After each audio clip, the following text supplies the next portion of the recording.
folks, Drew with Moto Adventurer again. Over the holidays, I spent a lot of time thinking about the future of Moto Adventurer, the website and here the YouTube channel, trying to figure out where things are going to go from here. A lot of folks have asked if I was going to do more videos or maybe I should start doing a video blog. Arguably because of my age, or maybe it's just my personality, but I've had a hard time getting into most vlogs. I think it's because I typically see myself as more of a doer than really an observer. And that's not a knock against all the vloggers that are out there. There's some extremely talented guys out there doing that, or girls for that matter. But it's just simply not been a form of entertainment that for some reason has managed to captivate me. In the past few days, though, I stumbled on another YouTube format that I really like, so I thought I'd borrow a few components and emulate that and see if it's as well received as I hope it is. And with that out of the way, let's go back to talking about motorcycles. Over the past 2 years, we've seen Victory, Eric Buell Racing, and Alta all close their doors.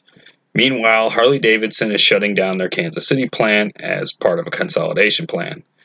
Considering the endless stories about the motor companies' falling margins, it seems obvious that motorcycle sales have not been what they once were. Without spending hours going into the finite details, it's fair to say that sales are about half of what they were prior to the market crash back in 2009.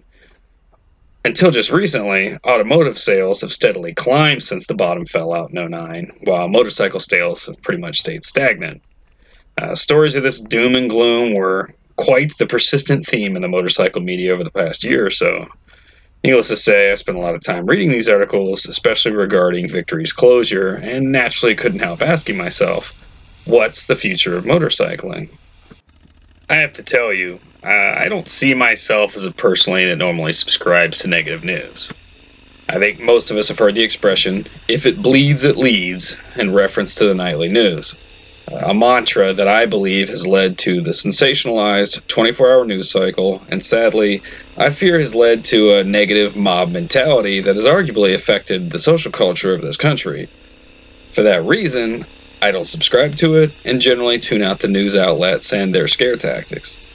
However, when it comes to motorcycles, it's difficult to ignore these negative messages, considering the riding community is so small. So I ask the question, assuming this information is true, why are motorcycle sales declining? Many of those before mentioned articles included no shortage of opinions from various members of the motorcycle community, from the familiar voices of the moto media to the CEO of Harley-Davidson. Beyond the two-wheeled world, after downgrading the motor company's financial outlook, analysts at Alliance Bernstein blamed Generations Y's lack of interest in motorcycling as the cause for Harley's decreased sales. This naturally spread like wildfire throughout the media, be it two-wheeled or otherwise. It's said that the baby boomer generation embraced motorcycling more than any other, and now that generation is simply aging out of the sport. Generation X, who appears to have been ignored in much of this commentary, overshadowed by the fact that millennials, aka Generation Y, now outnumbers all the other generations in this country. Again, skeptical, I ask, are millennial buying habits actually the reason that the motorcycle market is shrinking? If that's true, that millennials are not adopting motorcycling like their predecessors, is it just a timing thing, or is this an interest problem? Exclusive of the generation gap, many have suggested that motorcycles simply cost too much. On the blog, I've probably discussed the topic of motorcycle costs ad nauseum, but I will say it's hard to believe that there's not some sort of sticker shock going on at the local motorcycle dealerships. For many, the staple first motorcycle of yore was arguably the Honda Rebel 250, which in recent history was upgraded to the new Rebel 300 and will set you back about $5,000 or so out the door. That price range is easily reliable used car territory, possibly remodel the bathroom money, and unquestionably fix the car, buy diapers and groceries money. I'm not trying to suggest that the new Rebel 300 is overpriced. I'm simply agreeing with comments I've seen elsewhere. Americans have no shortage of places to spend their hard-earned money. Therein lies the rub. I've heard folks say that they want to give motorcycling a try, but they simply can't justify the cost. Are sales in a slump because new motorcycles cost too much, or is it a matter of return on investment? Or have Americans simply decided to spend their disposable income on cheaper leisure activities? Others have suggested that there are not enough appropriate motorcycles for first-time riders available. Per my comments about the recent upgrade of the Honda Rebel, in the past 3 years, it seems like there's been somewhat of a mad rush to expand offerings in lower displacement ranges. That said, there's also been a significant boom in the retro, scrambler, and adventure segments. I've read opinions that suggest these retro bikes are targeted at older riders who are just looking to downsize and are still captivated by nostalgia from their youth. Meanwhile, the Transformer-like sport nakeds and the beaked adventure bike styling has been modernized to a fault, which begs the question, are manufacturers simply not building motorcycles that people want to buy? Putting my journalist hat on, I took to Facebook and decided to interview my non-motorcycle riding friends. While I would ultimately like to write an article on this topic, I went ahead and asked my friends and family, why don't you ride a motorcycle? The responses to this question were, of course, as unique as the individual supplying the answers, but there's no question that safety was a very common theme. Considering I've specifically written about this topic in the past, my opinion is pretty well known by many.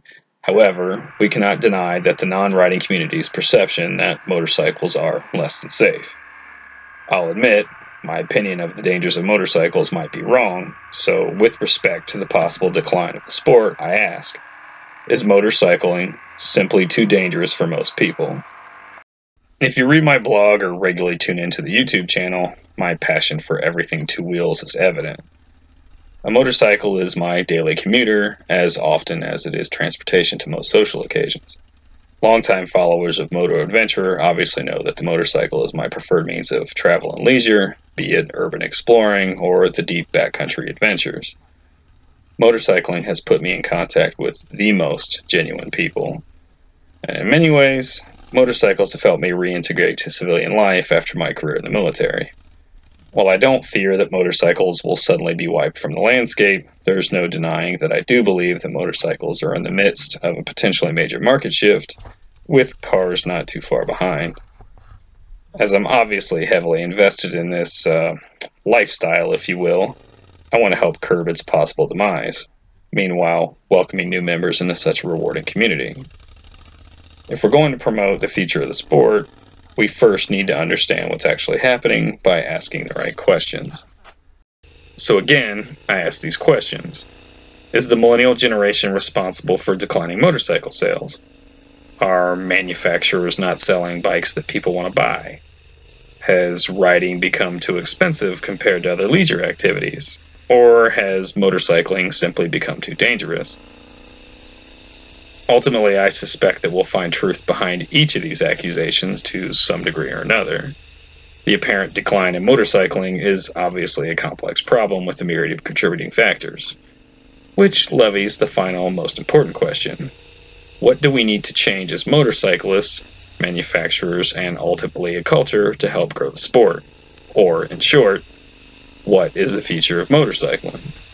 Obviously, I want to know what you think, so please leave your comments in the section below. Check out the links in the description, and if you like what you've seen or heard here on the channel today, please give the video a thumbs up and don't forget to subscribe.